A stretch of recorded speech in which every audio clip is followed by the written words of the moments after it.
Boa noite a todos. Nós queremos agradecer tudo que o Jesus Redivivo tem recebido, as considerações dos amigos, dos trabalhadores, e continuar pedindo a todos que possam gravar suas mensagens e nos mandar, porque todos ali têm capacidade de mostrar o trabalho que realiza dentro da casa espírita. Então, companheiros, façam isso, manda recado para nós, que a gente fica esperando. Inclusive, gostamos de saber se foi boa nossas palavras, se não foi. E também quero agradecer pelas pessoas que estão se inscrevendo no YouTube do Jesus Redivivo. Um pouquinho mais, nós vamos alcançar 3.000 inscrições. Isso vai ajudando a ter crédito, mérito para continuar a divulgação da doutrina espírita.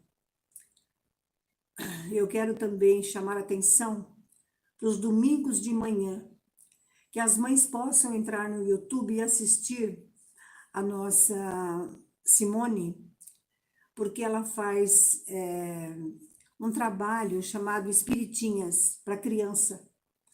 E vale a pena assistir, porque tem sempre uma consideração no final de amor ao próximo, a Deus, o respeito à natureza, aos animais. Então, vamos prestigiar a nossa irmã, que ela trabalha no Jesus Redivivo junto com as crianças e também junto com os adolescentes. Então, lá por umas 9 horas, assim, passa as Espiritinhas com a Simone, que ela é uma das professoras também da nossa casa. Então, hoje, nós temos um tema chamado suicídio. Mas eu gostaria muito de dizer aos nossos irmãos, aqueles que perderam entes queridos, porque provocaram a própria morte, né, o suicídio, que não fiquem tão desesperados, porque eu lembro muito bem de uma senhora cujo marido havia praticado o suicídio. E ela dizia para o Chico, Chico, nós sempre fomos espíritas, criamos nossos filhos, agora os netos, e de repente ele cometeu o suicídio. Eu fico desesperada pensando o sofrimento no plano espiritual. E o Chico, cheio de sabedoria, diz, o Ministério da Justiça está aqui, mas do lado está o Ministério da Misericórdia. Porque Deus, através dos mentores de luzes e verdade, procura sempre amenizar o sofrimento daquele que provocou o próprio sofrimento e a própria morte. Então, quando nós vamos começar esse tema, a gente sempre gosta de lembrar o porquê que nós não podemos cometer o suicídio. Em primeiro lugar, a morte não existe, sob hipótese alguma. Não pensem vocês que vamos ficar dormindo ao lado do Senhor, não pensem vocês que vamos para o céu, para o inferno, para o purgatório. Não, a verdadeira vida é no plano espiritual.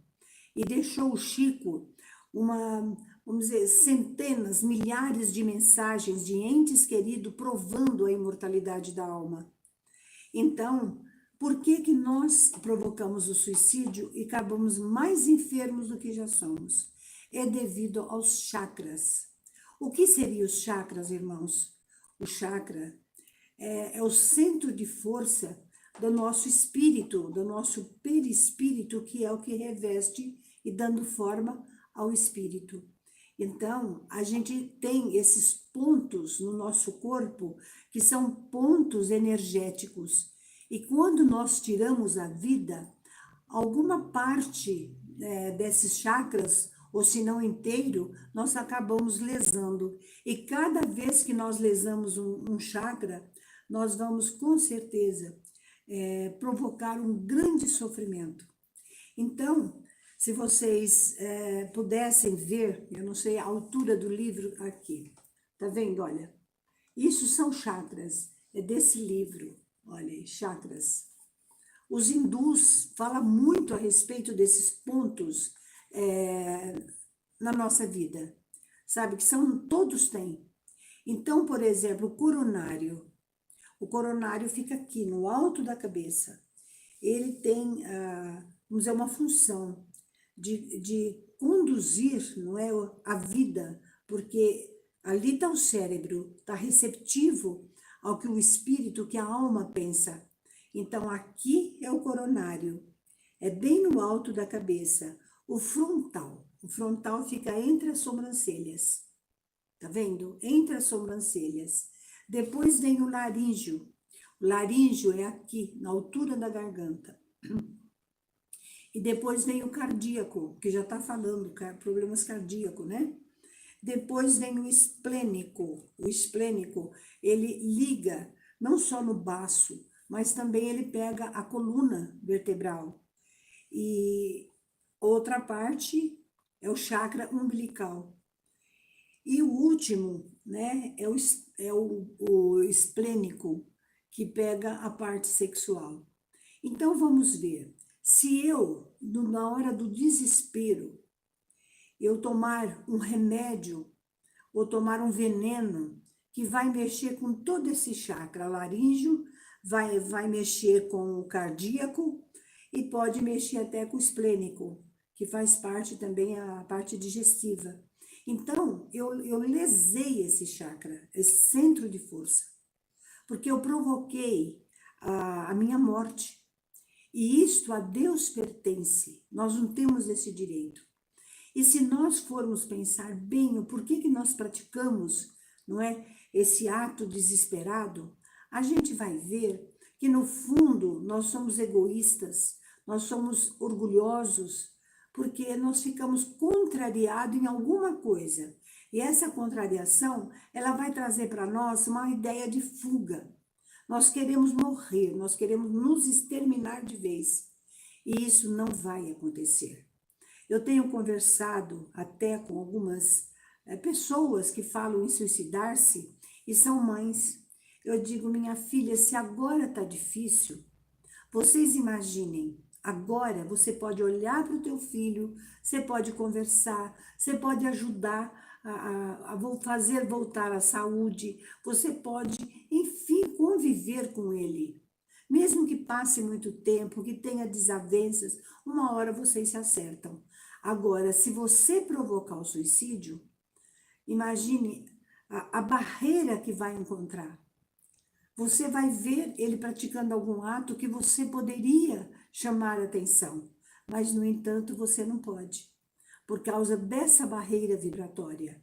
Então, eu dizia, não é? A respeito do, vamos dizer aqui, se nós tomarmos um veneno. E se nós, de repente, pormos o revólver aqui no frontal e puxar o gatilho, nós vamos perder a visão, às vezes a audição, e às vezes atinge até o laríngeo também. Fora que pode mexer aqui com o coronário.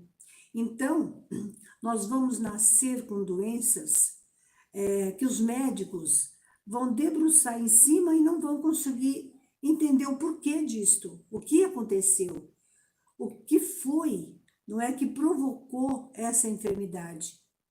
Mas essa enfermidade foi provocada por nós, pelo suicídio. Lá em Uberaba, nós vimos uma menina de 18 anos, mais ou menos. Ela era mãe solteira. E ela trazia nos braços uma criança que chamava atenção, porque era muito bonita, uma criancinha forte, robusta. Mas quando foi chegando perto, nós notamos a deficiência. Não tinha visão nenhuma, e também a audição. Então, nós nos compadecemos daquele quadro e achamos a menina de 18 anos muito corajosa. E aí ficamos atenta o que os espíritos iam falar para essa criatura. Então foi quando o Chico disse, minha filha, beijou as mãos daquela mãe e disse, que grande espírito é você, por ter nos braços uma criatura que sempre vai depender de você.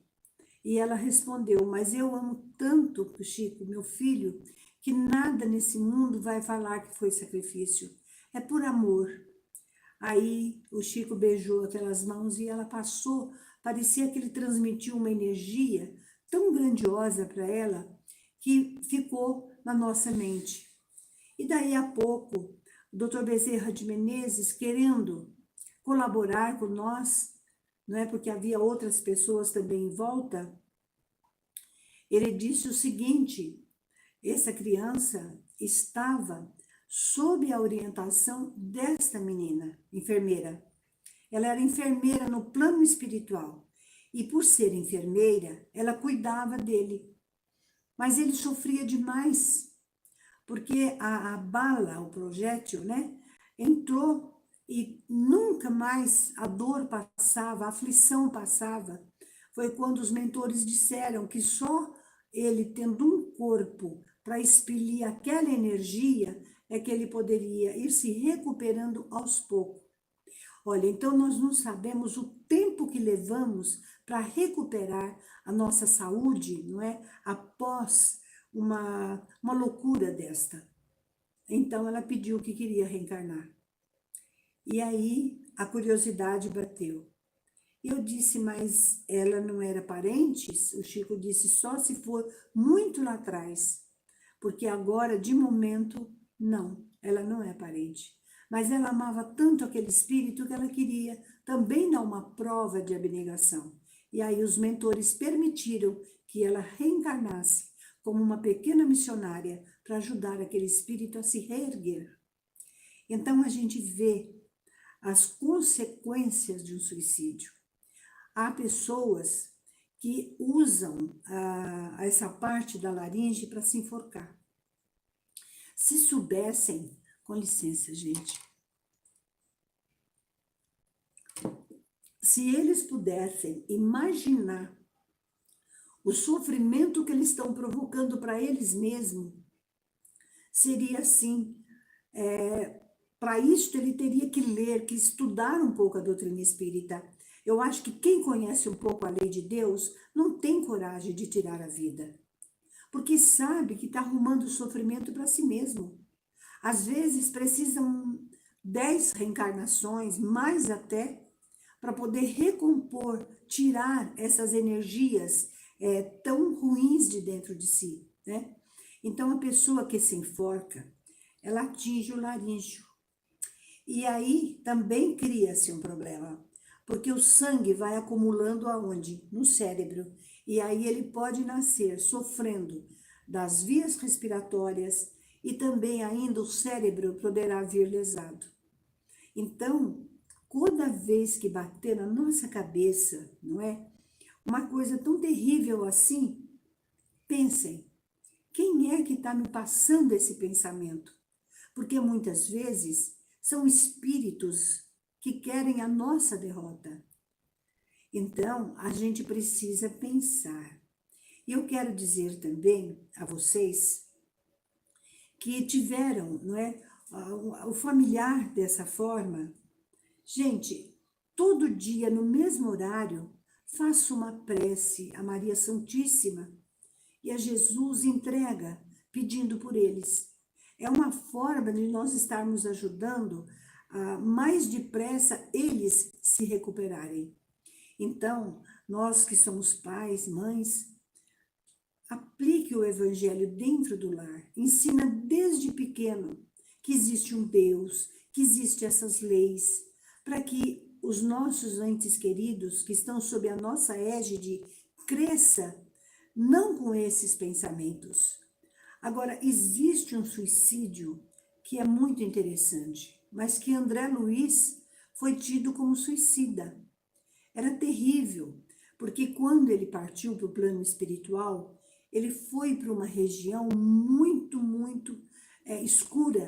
escura, um povo, não é? Parecia da Idade Antiga, e ainda passava muitas pessoas e gritava, suicida, suicida.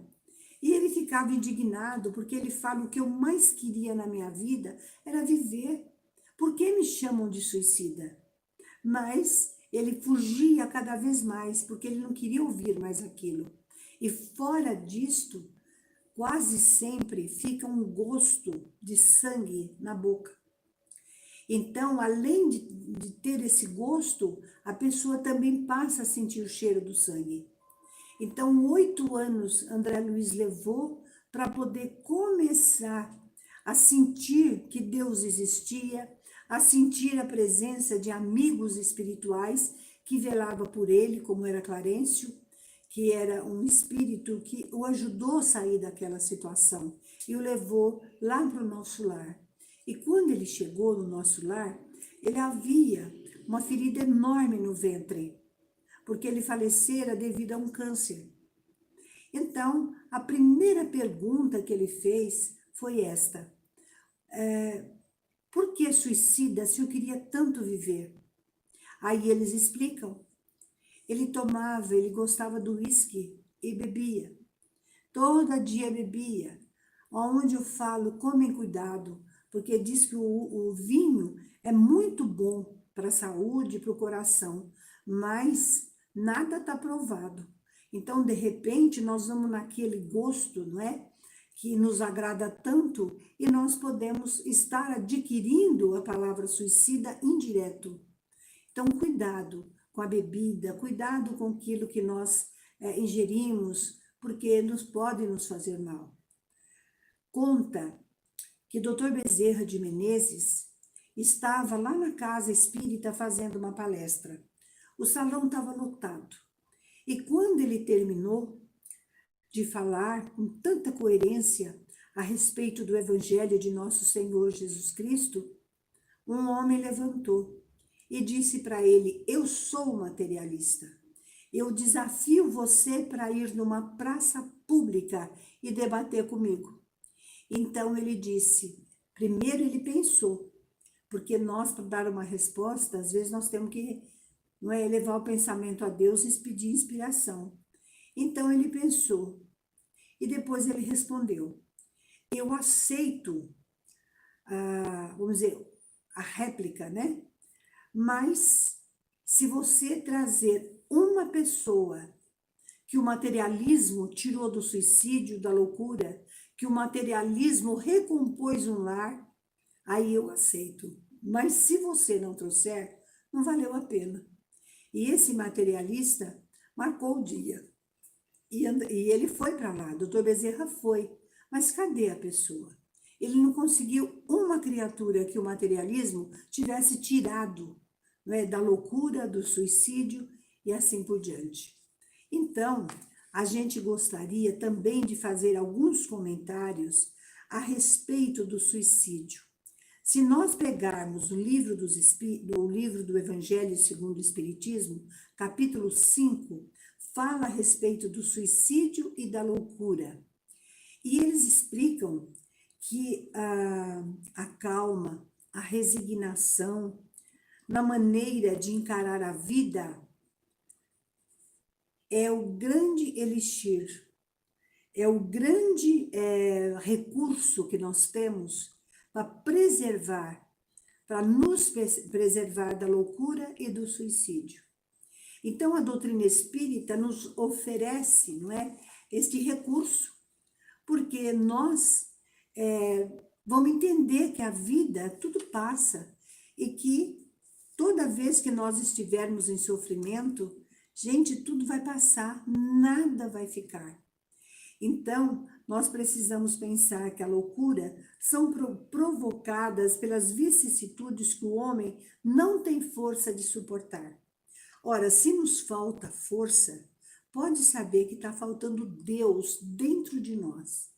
Quantas vezes na nossa sala de orientação, a pessoa diz que está ficando louco, que eu não estou aguentando, eu não consigo raciocinar, eu tenho pesadelos direto, eu quero concatenar as ideias e não consigo.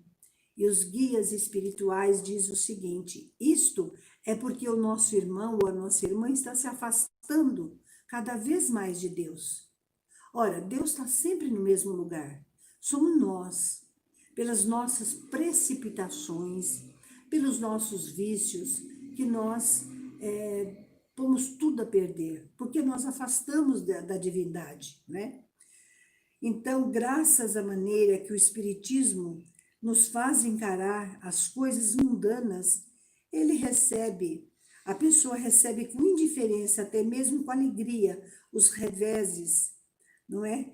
E as decepções que as outras circunstâncias o levariam ao desespero. É evidente que essa força que o eleva acima dos acontecimentos preserva a sua razão dos abalos que perturba.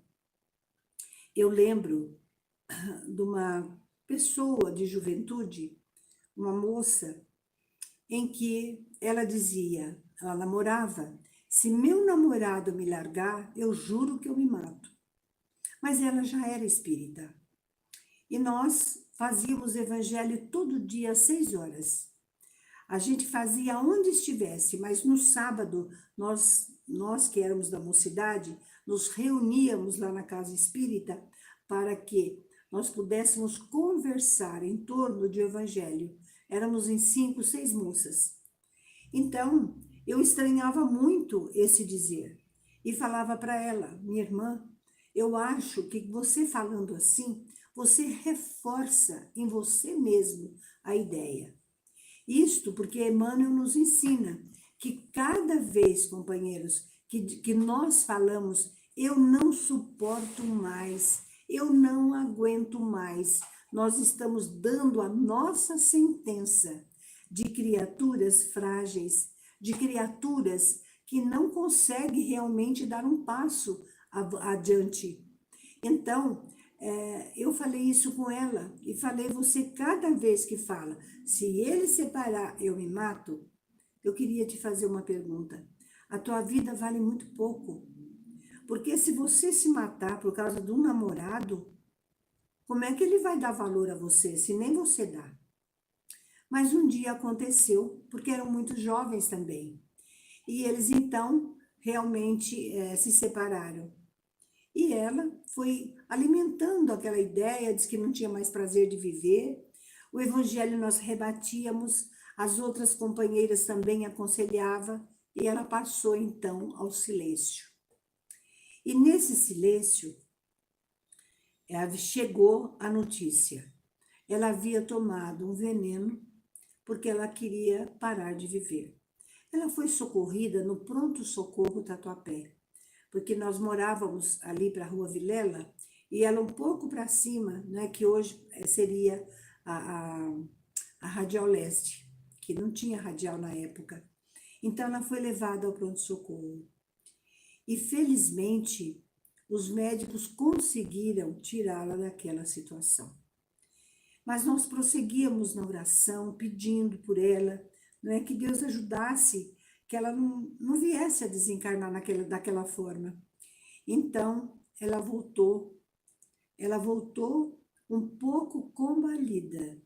Ela vinha para o Evangelho porque a amizade entre todas nós era muito grande. Éramos verdadeiras irmãs em Cristo. Então, ela queria falar, expressar alguma coisa a respeito da experiência que ela viveu, mas ela não conseguia, porque a voz estava totalmente prejudicada. Mas os médicos diziam que com o tempo tudo ia voltar. Aquela moça, ela ficou mais compreensível, ela ficou mais assim amena, parou de reclamar tanto, não é? E se dedicava na leitura, até que passou. Então, um dia no Evangelho, ela pediu licença que ela queria falar. E nós tivemos que praticar mesmo a paciência, porque, na verdade, essa companheira falava com muita dificuldade. Mas eu lembro como hoje, que ela disse que, em primeiro lugar, ela viu uma mulher deformada, que a cabeça tomava conta do corpo. Praticamente ela não tinha corpo, ela tinha só a cabeça. E ela ria muito, morria muito, muito dela ter tentado o suicídio. E falava, eu estou te esperando do lado de cá. E ela vendo aquele quadro, ela dizia, meu Deus, eu não posso falar, eu não posso me expressar para os médicos. Então ela lembrou da oração.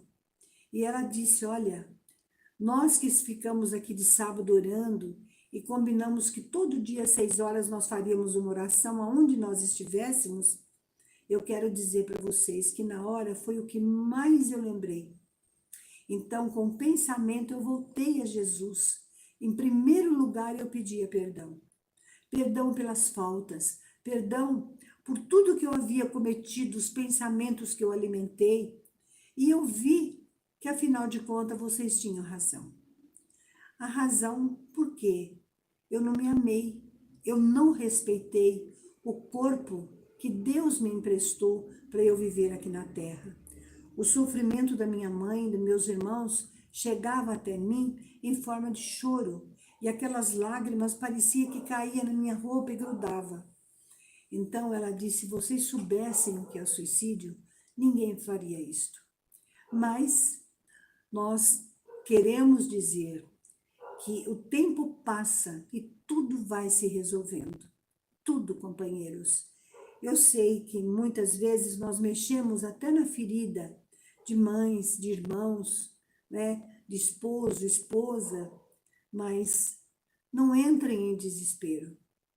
Oremos por aqueles que não tiveram força de suportar as vicissitudes da terra. E lembrem-se que nós, no mundo em que vivemos, né, nesse planeta de provação, gente, nós sempre vamos ser contrariados. A nossa vida não tem nada estável. Tem muitos altos e tem muitos baixos. O importante é nós procurarmos o equilíbrio emocional que está dentro de nós, que depende só de nós. Então, nós temos que parar para pensar que quando nós somos contrariados em alguma coisa, às vezes nós pensamos que aquilo é fundamental para a nossa vida, para a nossa experiência, mas na verdade, Deus que zela por tudo, não é aquilo que Ele está determinando para nós. Então nós temos que aceitar as dificuldades e em paz, porque afinal diz, bem-aventurados aflitos, porque serão consolados, né?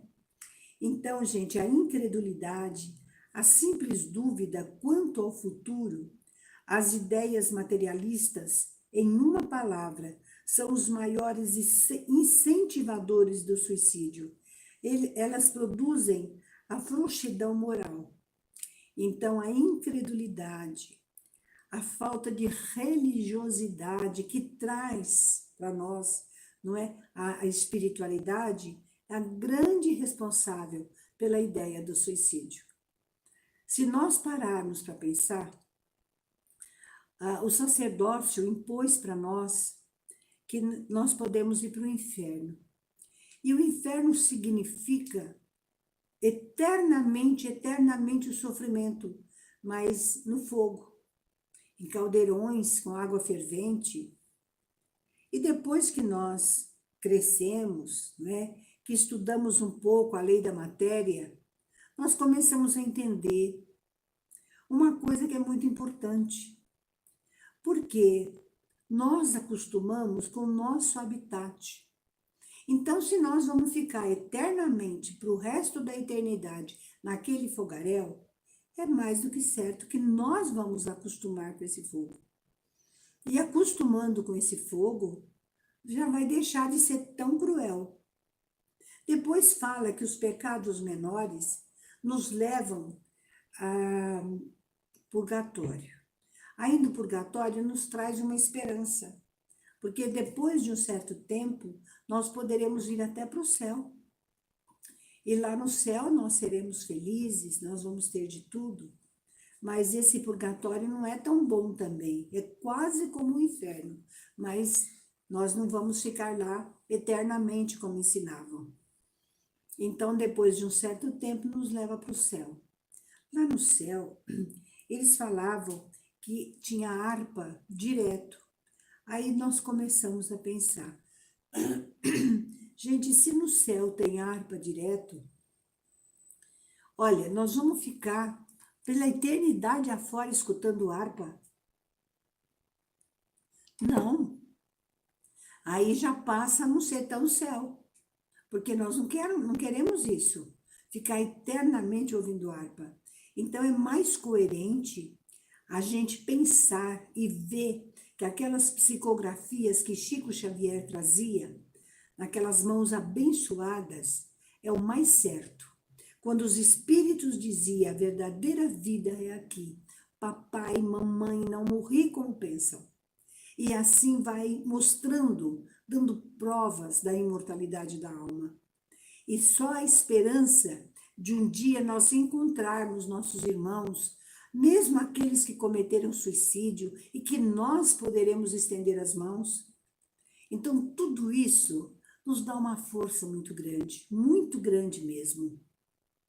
Sabem, companheiros, eu quero contar para vocês a história de uma família com destaque à mãe, que era uma missionária. Uma mensagem que talvez esteja em algum livro de psicografia de espíritos diversos, né? Na psicografia do Chico, nos livros do Chico. Essa família era do interior, aqui do estado de São Paulo. E essa família teve outros filhos sadios, mas teve também um casal que eram gêmeos, e que o rapaz, era um rapaz e uma menina. Esse rapaz cresceu, se tornou um profissional, mas ela não conseguiu desenvolver nada. Então, no que ela não conseguia desenvolver, ela foi ficando ligada a uma cama para o resto da sua vida. E o sofrimento era muito grande, porque ela não podia expressar, ela não podia conversar com a sua mãe, e ela sempre olhava e via seus irmãos evoluindo. Ela olhava para aquele que era seu irmão gêmeo e pensava, por que ele pode tudo e eu não posso nada? E aqueles pensamentos, ela conta na mensagem, que trouxe grande revolta para ela. Mas a mãe, que era uma missionária, não é, de Deus, que falou que pegaria esse grupo de espíritos e os ajudariam a chegar até as esferas mais altas, dizia para ela, enquanto seus irmãos saem para se divertir, Deus é tão bom, Jesus é tão grandioso, que deixou você comigo. Você é minha companheira. Você é a alegria da minha vida. Por você, eu faço tudo do bom e do melhor, porque eu te amo muito. O melhor filho é aquele que fica perto da mãe. E Jesus há de nos trazer uma alegria muito grande. Então vamos orar. E ensinava ela a fazer o Pai Nosso, a Ave Maria. E ela queria falar alguma coisa, mas não conseguia. De forma nenhuma. E vivia sempre naquela cama. Quando muito, a mãe providenciava alguma forma, não é? Para que ela pudesse ficar um pouco mais ereta com o corpo, porque a mãe achava que podia doer. A preocupação da mãe com aquela criança era a água. Porque a mãe pensava, quando será que ela tem sede? Pobrezinha nunca pode pedir água, não consegue, não é, se comunicar de forma nenhuma. Então a mãe estava sempre oferecendo a água, a preocupação de amor de mãe. Então aquela criança, não é, cresceu ouvindo a mãe falar de Jesus. A mãe colocava uma cadeira próxima da janela e abria a janela e dizia para ela, filha, olha o céu, olha as estrelas como brilham, são outros mundos. Jesus disse, na casa do meu pai há muitas moradas.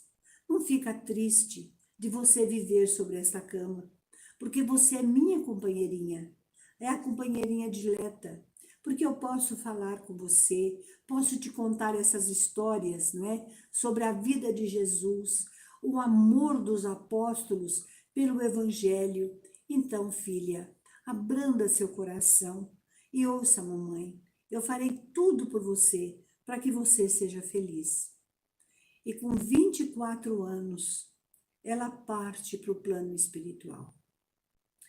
Claro, a mãe dedicava toda a sua energia para essa filha que ela amava tanto. O seu potencial de amor ia para todos os filhos, mas por ela ser carente, ela se dedicava mais. Então, ela vem contando numa mensagem o seguinte: mamãe, havia momentos em que eu me revoltava tanto e eu pedia a Deus que, se ele existisse, que pudesse me tirar. Eu queria morrer, eu não queria viver mais. Havia momentos em que eu tinha tanta raiva, porque todos meus irmãos cresceram, se formaram, e eu sempre fui, inclusive, um estorvo para a sua vida. Mas a senhora praticou tanta paciência, tanto amor, e que me ajudou a superar todo aquele sentimento de raiva e de ódio. Hoje, eu amo Jesus como a senhora me ensinou. Então, eu quero dizer para a senhora que nós éramos um grupo de espíritos que estávamos andando para lá, para cá no mundo espiritual. Nós não tínhamos paradeiro, nós não tínhamos paz, nós precisávamos de uma meta de vida. Eu era sempre a doente, sempre. E um dia nós fomos recolhidos num pronto-socorro do plano espiritual. E nesse pronto-socorro, minha mãe, nós conhecemos uma mulher que era um verdadeiro anjo, uma estrela que estava naquele lugar, que nos amparava, que nos orientava sempre. E então, um dia, essa mulher, que parecia-me uma estrela, chegou e disse: eu os receberei lá na terra, eu os terei como filho. Todos vocês serão meus filhos.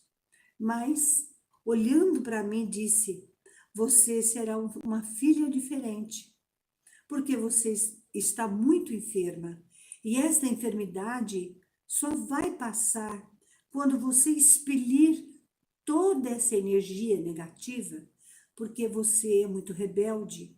E dentro desta rebeldia, você tirou a sua vida.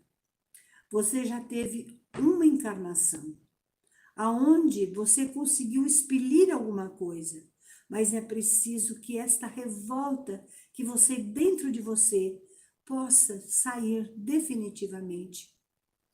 E então, quando nós vimos, nós estávamos todos no seu colo, no seu regaço, aonde com toda abnegação a senhora nos ajudava. E hoje, minha mãe, eu quero dizer a você que essa estrela era você. Eu quero dizer que a cura da minha alma foi você que propiciou. Você me fez entender que Jesus é o meu mestre, é meu Senhor. A senhora me fez entender que a vida não é como nós queremos, mas é como a circunstância se apresenta. E tudo isso eu devo à sua luz, à sua magnitude. Então, nunca mais vai passar na minha cabeça que, se eu for contrariada, eu me matarei. Nunca mais. Eu quero tirar de uma vez como já tirei, mas isso eu devo a você. Então, eu peço que não chore, porque a sua filha está curada. O objetivo que a senhora teve de nos recolher em seus braços foi concretizado. Tudo já passou, mas eu devo à senhora. Isto foi uma das mais belas psicografias que eu vi daquelas mãos de Chico Xavier, que secou a lágrima daquela mulher. Porque imagine 24 anos de amor, de dedicação. É claro que toda a energia, não é, que ela tinha, ela concentrava naquela filha.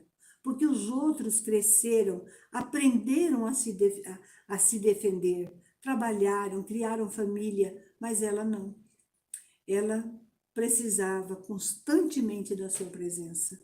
E ela foi ao Chico tão esperançosa, e as mãos daquele missionário as tirou daquele sofrimento, não é? Ela começou a agradecer até a Deus por tudo isso. Por isso, companheiros, nós temos que nos dedicar na divulgação da doutrina espírita. Nós precisamos falar mais, porque uma vez o nosso prezado irmão Chico nos disse o seguinte: vocês que falam em público, fale a respeito do suicídio, porque não vale a pena. Às vezes nós estamos subindo um degrau e no último degrau nós tropeçamos e podemos cair para trás. Então, a doutrina espírita tem esse poder de renovar-nos por dentro, tem o poder de nos ajudar, de nos fortalecer. E tudo haverá de passar, momentos bons e momentos maus. E nós, como somos de Jesus, nós temos que entender uma coisa. Ora, companheiros, essas pessoas, não é, que chegam até nós, a maior caridade que nós podemos fazer, sem dúvida, é ensinar a doutrina espírita, é indicar um livro, é falar, deixar a pessoa falar, aprender a ouvir, meditar para falar alguma coisa. Porque senão, quantos que estão frequentando uma casa espírita e por qualquer milindre acabam indo embora? Porque às vezes recebeu um ensinamento até que contrariou a sua vontade. Em vez de abaixar a cabeça, aprender, lembrando que muitas vezes a advertência, o conselho é dado até pelos benfeitores espirituais. Não é culpa do médium. Então, por qualquer coisa, a pessoa já vira o rosto, já não gosta mais, acha que tudo está perdido. Então, isto é uma vaidade muito grande que nós trazemos. Pensem, quando isto acontecer, pensem no Chico Xavier, que tinha Emmanuel como seu protetor e que nunca passou a mão na sua cabeça. Uma vez, o Chico saiu, ele estava já na estação do trem, porque ele ia para uma cidade do interior de Minas, ele ia inaugurar uma casa espírita. E Emmanuel apareceu e disse: aonde vai? Ele falou: eu vou inaugurar uma casa espírita, porque eu fui convidado. Aí Emmanuel disse: ah, você vai satisfazer a tua vaidade? Então, tchau, eu estou do outro lado. Ele então voltou e viu mais tarde que aquele trabalho não era para ele. Ele teria, talvez, cometido um equívoco, porque quando nós nos tornamos espírita e chegamos numa casa espírita, nós vemos tanto trabalho, nós vemos tanto movimento, nós queremos participar de tudo. Mas não é só participar, nós queremos mandar em tudo. Aí está o nosso erro, porque nós ficamos milindrados, nós achamos que não devia ser daquele jeito, mas de outro jeito. E só depois, quando as coisas acontecem, é que nós vemos, companheiros, que nós erramos na forma de nós pensarmos, na forma, não é, da gente olhar, ver as coisas. Então, nós queremos agora fazer a nossa oração, pedindo a Deus que possa abençoar a nossa água, não é? Que vai nos ajudando, que vai nos fortalecendo, e vamos unindo todos que estejam enfermos, ligados a nós. Queremos pedir pelo Juarez Correia Ribeiro. Ele vive em uma casa de repouso. Que os amigos espirituais, os espíritos familiares, possam visitá-lo, porque ele está enfermo já com 72 anos. E vamos pedir também pela nossa irmã lá da Irlanda do Norte. Seu nome é? Lembra? Eu tenho é Fabiana, sim. Nós temos, viu, Fabiana, os seus dados, os dados da sua filhinha de 7 anos, e nós estamos vibrando por ela, pedindo. Então, nesse instante, se você está acompanhando, Vamos elevar o pensamento a Deus. Vamos pedir por todas as pessoas que estão buscando a nossa casa de caridade. Eu, de segunda-feira, já estou voltando, já voltei. Quinta-feira à tarde também. E eu pretendo esta semana voltar às sextas-feiras. Então, nós vamos erguer o nosso pensamento a Deus e vamos dizer: Senhor Jesus, com a nossa jubilosa gratidão pela assistência de todos os minutos, humildes servos daqueles servidores que te sabem realmente servir. Aqui te ofertamos o nosso louvor singelo, a que se aliam as nossas súplicas incessantes. No campo de atividade em que nos situas, por acréscimo de confiança e misericórdia, fazer-nos sentir que todos os patrimônios da vida te pertencem, a fim de que a ilusão não nos ensombre o roteiro. Mostra-nos, Senhor, que nada possuímos além de nossas necessidades de regeneração, para que aprendamos a cooperar contigo em nosso próprio favor. E na ação que nos convocas, ilumina-nos o passo para que não estejamos distraídos, que a nossa humildade não seja orgulho, que o nosso amor não seja egoísmo, que a nossa fé não seja discórdia, que a nossa justiça não seja violência, que a nossa coragem não seja temeridade, que a nossa segurança não seja preguiça, que a nossa simplicidade não seja aparência, que a nossa caridade não nos seja interesse, que a nossa paz não seja frio enrigelante, que a nossa verdade não seja fogo destruidor. Em torno de nós, Mestre, alonga-se infinito campo do bem, a tua gloriosa vinha de luz, em que te consagras com os homens, pelos homens e para os homens a construção do reino de Deus. Dá-nos o privilégio de lutar e sofrer em tua causa e ensina-nos a conquistar, pelo suor de cada dia, o dom da fidelidade, com a qual estejamos em comunhão contigo em todos os momentos de nossa vida. Que assim seja.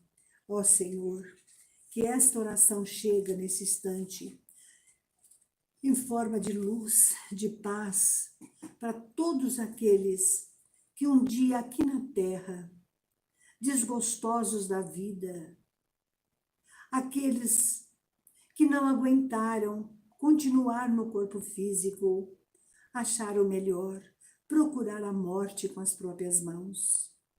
Ó Senhor, eu sei que a tua grandiosidade tem para cada qual um julgamento, e eu sei também que enxugas as lágrimas daqueles que se veem sofredores.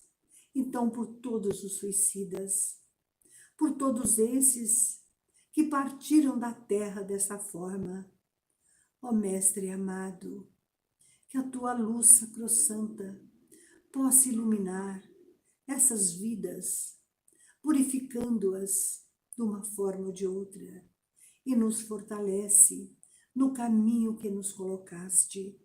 Abençoa os nossos companheiros na casa espírita, os nossos médios.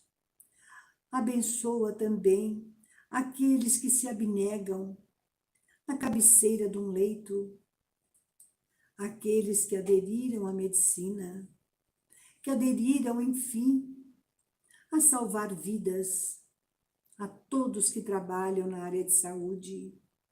Abençoa também, Jesus, aqueles que são designados a formar as leis, que têm nos ombros a responsabilidade de ajudar o povo da qual pertence, a todos os nossos governantes.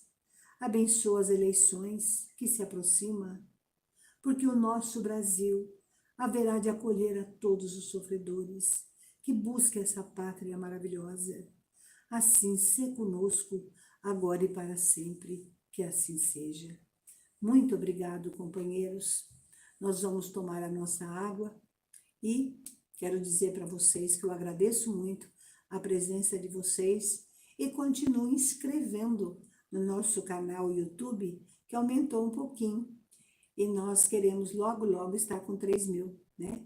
Convide os seus amigos, seus companheiros, para que possam se inscrever. Então, um beijo, tchau, até breve.